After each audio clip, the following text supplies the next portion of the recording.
प्रणाम। मैं धनलक्ष्मी शर्मा निजानंद संगीत महाविद्यालय से अपने पेश निजानंद संगीत महाविद्यालय में आपका हार्दिक स्वागत वंदन अभिनंदन करती हूँ। आज का कार्यक्रम कार्तिक मास बुंदेली स्पेशल कार्यक्रम रखा गया है बच्चों के द्वारा, जिसका आगे का संचालन सीमांशी विद्यालय की छात्रा सीमांशी खरे करेंगी और प्रोग्राम की रूपरेखा आपको आगे बताएंगी। सीमांशी। प्रणाम। मैं सीमांशी खरे निजानंद संगीत महाविद्यालय की ओर से आप सभी के सामने उपस्थित हूँ। जैसा कि आप सभी जानते हैं, हिंदू धर्म के अनुसार आज कार्तिक मास के शुक्ल पक्ष को देव प्रबोधिनी एकादशी मनाई जाती है। आज के दिन तुलसी विवाह भी होता है। जैसा कि आपको विदित है, आज निजानंद संगीत महाविद्यालय की ओर से हम एकादशी कार्तिक मास स्पेशल प्रोग्राम रखने जा रहे हैं। चूँकि हम बुंदेलखंड पन्ना मध्य प्रदेश से हैं, तो हम आप सभी के सामने कुछ बुंदेली गीत प्रस्तुत करने जा रहे हैं। तो आज का पहला कार्यक्रम लमटेरा है हमारे विद्यालय के छात्राओं के द्वारा, जिसके विषय में आपको हमारी मैम बताएंगी। लमटेरा लोक गीत है बुंदेलखंड का। ये भक्ति प्रधान भी है। लमटेरा जैसे शब्द से ही स्पष्ट है, लंबी टोर, लंबी टेर।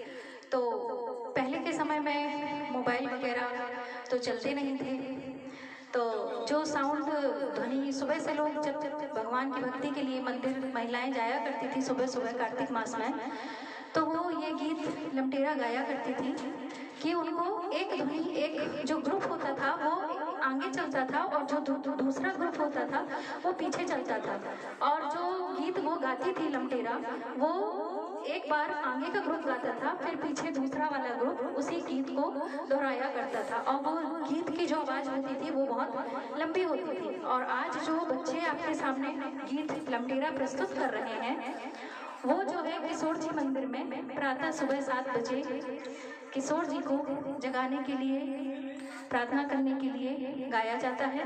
बच्चों के द्वारा उसको कोशिश करेंगे प्रस्तुत करने की, निभाने की, कि उसको थोड़ा सा निभा सके। प्रस्तुत है लमटेरा गीत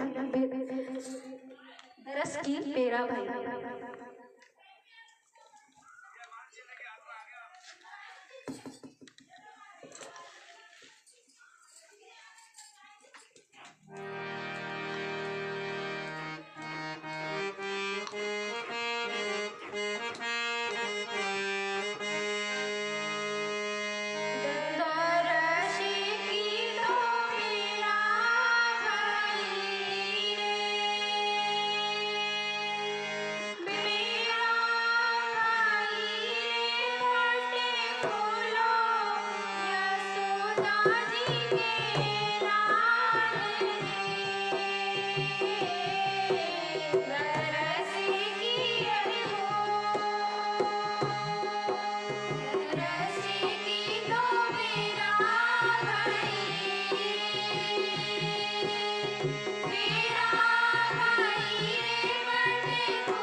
Da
आज के कार्यक्रम की अगली पेशकश एकादशी गीत है। जैसे कि आज का कार्यक्रम एकादशी स्पेशल है, तो हमारी अर्चना दीदी और सीमा आप सभी के सामने एकादशी का एक गीत प्रस्तुत करने जा रही हैं।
Oh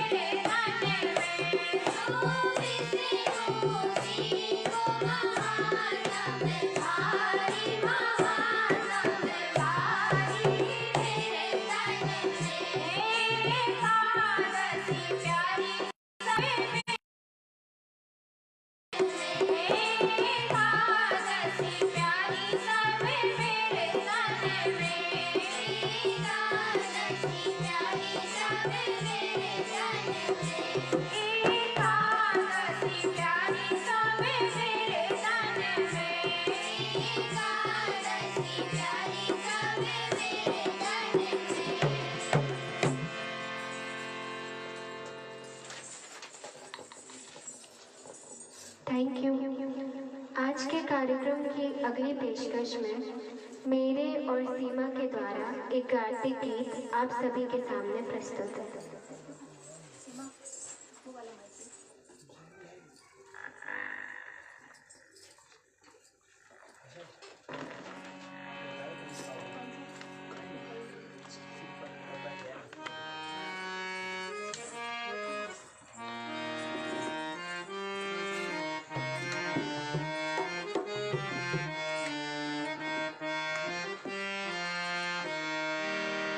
भैना मेरे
अभी आपने सुना कार्तिक मास गीत सर्वप्रथम लमटेरा हम लोगों ने सुना। उसके बाद एकादशी स्पेशल सॉन्ग था अर्चना जी के द्वारा, वो सुना। अभी भाई ना भोर, ये हमने सुना कार्तिक मास गीत है। अभी हम बुंदेली का दूसरा पैटर्न आपके सामने लेके आएंगे, जिसको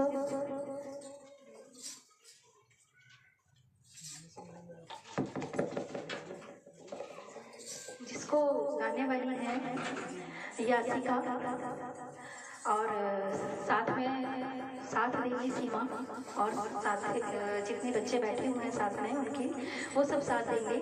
ये जो गीत ये गाने वाली है ये राई पैटर्न में है। इसमें कृष्ण जी का भजन है ये, लेकिन जो लोक गीत है वो राई है। तो अभी आप सुनेंगे राई गीत।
पनिया भरन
थैंक यू। कार्यक्रम की अगली पेशकश में एक और राई गीत है जो सीमा के द्वारा प्रस्तुत है। आप सभी हमारे साथ बने रहिए, प्रोग्राम को लाइक करिए, कमेंट करके हमें आशीर्वाद दीजिए और इस लाइव को ज़्यादा से ज़्यादा शेयर भी करिए ताकि सभी लोगों तक ये पहुंच सके। सीमा आप सबके सामने एक राई गीत प्रस्तुत करेंगी।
लास्ट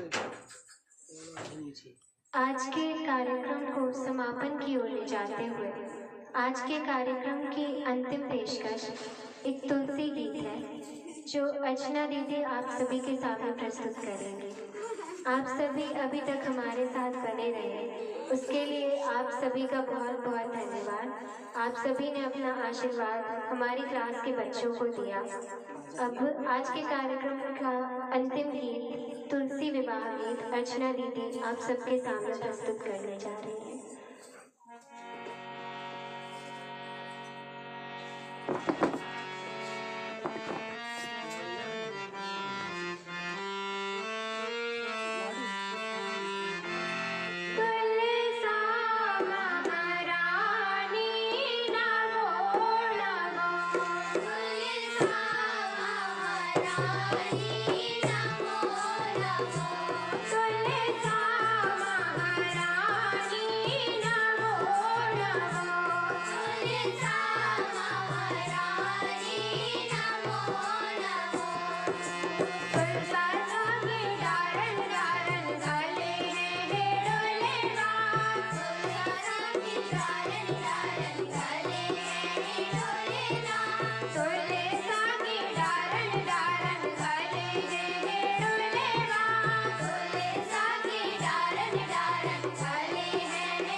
तो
आप सभी का बहुत बहुत धन्यवाद, आभार।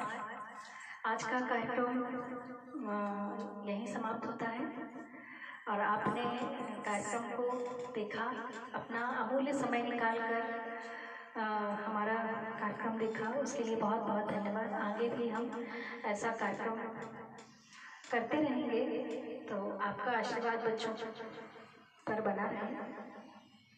और सीमा दीदी का भी बहुत बहुत धन्यवाद। सीमा दीदी यहाँ आई हुई हैं और कमल भैया का भी धन्यवाद। Thank you. बोलो श्री प्राणनाथ प्यारी।